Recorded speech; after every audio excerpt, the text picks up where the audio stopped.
Pygmalion after B.Shaw.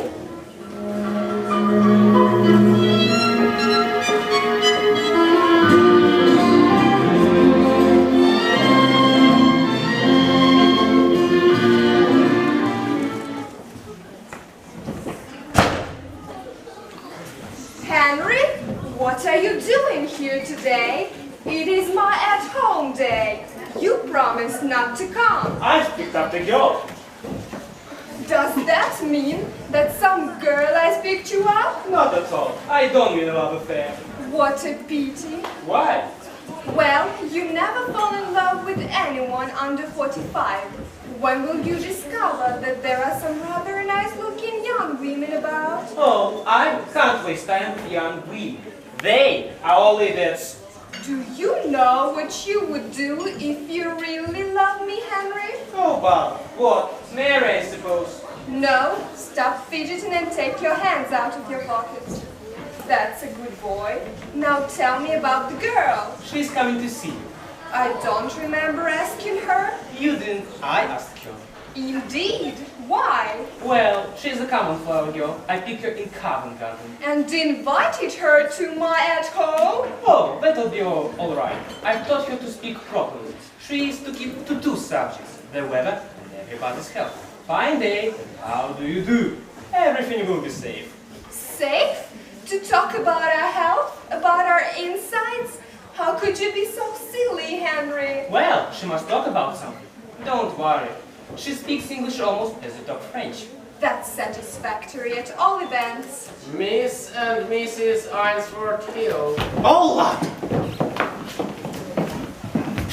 How do you do? How do you do? My son Henry, Your celebrated son. I have so longed to meet you, Professor Higgins. Delighted. how do you do? Take my oath, I've met you before somewhere. I hadn't the ghost of a notion, but I heard your voice. Well, it doesn't matter. You'd better sit down. I'm sorry to say that my celebrated son has no manners. You mustn't mind him. I don't. Not at all. Oh, I've been rude. I didn't mean to be. Colonel Pickering.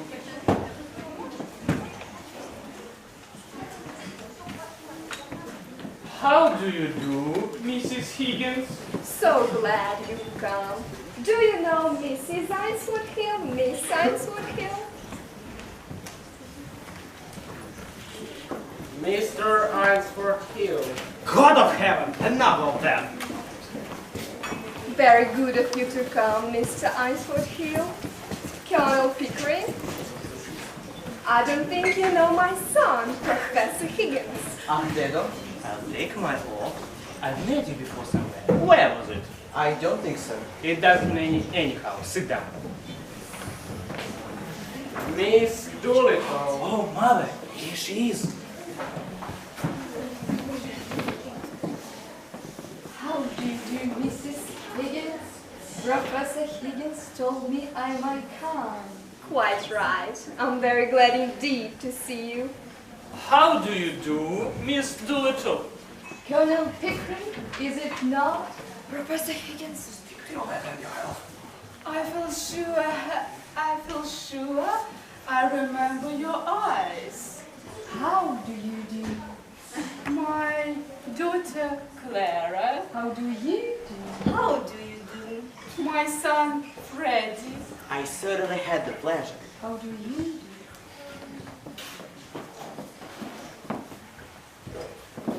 Will it rain, you think?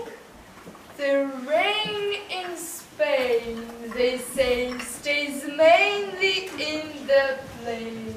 How too true, Miss Doolittle. But in Hampshire, Hertford, and Hertford, hurricanes had never happened, do they? Oh, how awfully funny. What's wrong with that young man? I bet I got it right. I hope it won't, Uncle. There is so much influenza about. It runs right through our whole family, regularly every spring. My aunt died of influenza, so they say. But it's my belief they done the old woman in. Done her in? Yes, Lord love you. Why should she die of influenza? She came through diphtheria right enough the year before. I saw her with my own eyes. Fairly blue with it she was. They all thought she was dead. But my father, he kept lending gin down her throat until she came to so sudden that she bit the bowl off the spoon. Dear me! What call would a woman with a strand in her have to die of influenza? What became to her new straw hair that should have come to me? Somebody pinched it, and what I say is, the dam was pinched it done her in. What does doing her in mean? Oh, that's a new small talk. To do a person in means to kill them. You surely don't believe that your aunt was killed? Do I know? Those she lived with would have killed her for a hat spin, let alone a hat. Do you mean that he drank? Drank. My word, something chronic.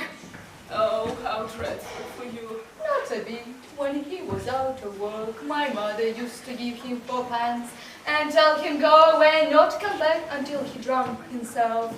Cheerful, loving-like. There are lots of women have to make their husbands drunk to make them fit to live with. Here, what are you sniggering at? When you use small talk, you do so awfully well. If I was doing it proper, what were you laughing at? Have I said anything I oughtn't? Not at all, Miss Doolittle. Well, that's a mercy, anyhow. What I always say is... well, I have to go. So pleased to have met you. Goodbye. Goodbye. Goodbye, Colonel Pickering. Goodbye, Miss Doolittle. Goodbye. Oh. I walk across the park, Miss Doolittle. If so... Walk? Not bloody likely. I'm going in a taxi. Well, I ask you. Goodbye. Goodbye. Would you like to meet Miss Doolittle again? Yes, I would most awfully. Well, you know my days. Thanks awfully. Goodbye. Goodbye, Mr. Higgins. Goodbye. It's no use. I shall never be able to bring myself to use that word. Don't. It's not compulsory, you know. You'll get on quite well without it. Only Clara is so down on me if I'm not positively reeking with the latest slang. Goodbye. Goodbye. Thank you, dear, for a most exciting afternoon. Goodbye. Goodbye.